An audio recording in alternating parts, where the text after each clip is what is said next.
মূলদ সংখ্যা কাকে বলে? মূলদ সংখ্যা কাকে বলে? যে সকল সংখ্যাকে p/q আকারে প্রকাশ করা যায়, যেখানে p ও q একটি পূর্ণ সংখ্যা এবং q not equal to 0 তাকে বলা হয় মূলদ সংখ্যা। কি বললাম? হ্যাঁ, বলে দিচ্ছি, সংজ্ঞাটা ভালো করে ভেঙে বলে দিচ্ছি, হ্যাঁ? হ্যাঁ, কি হবে? যে সকল সংখ্যাকে যে সকল সংখ্যাকে সংখ্যাকে p/q আকারে p/q আকারে প্রকাশ প্রকাশ করা যায়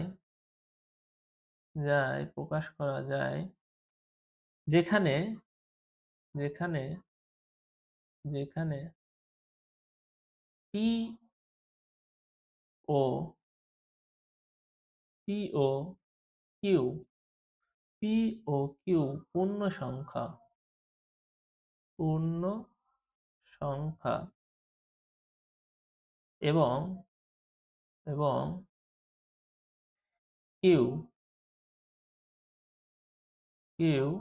not is equal to বলে, কি বলে?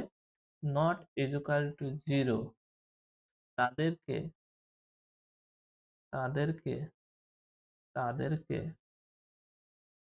মূলদ সংখ্যা বলে। মূলদ সংখ্যা তাদেরকে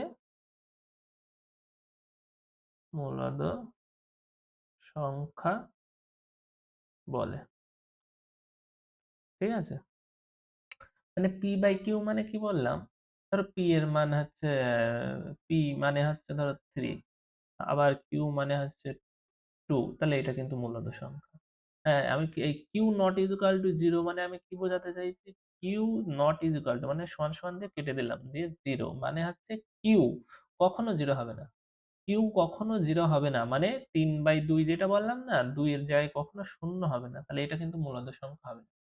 ঠিক আছে? মানে যে সকল সংখ্যাকে p/q আকারে প্রকাশ করা যাবে, তাদেরকে বলা হয় মূলদ সংখ্যা। ঠিক আছে? মানে ওখানে শূন্য বসানো যাবে না। এবার উদাহরণ, যেমন যেমন যেমন কি হবে? 1/2,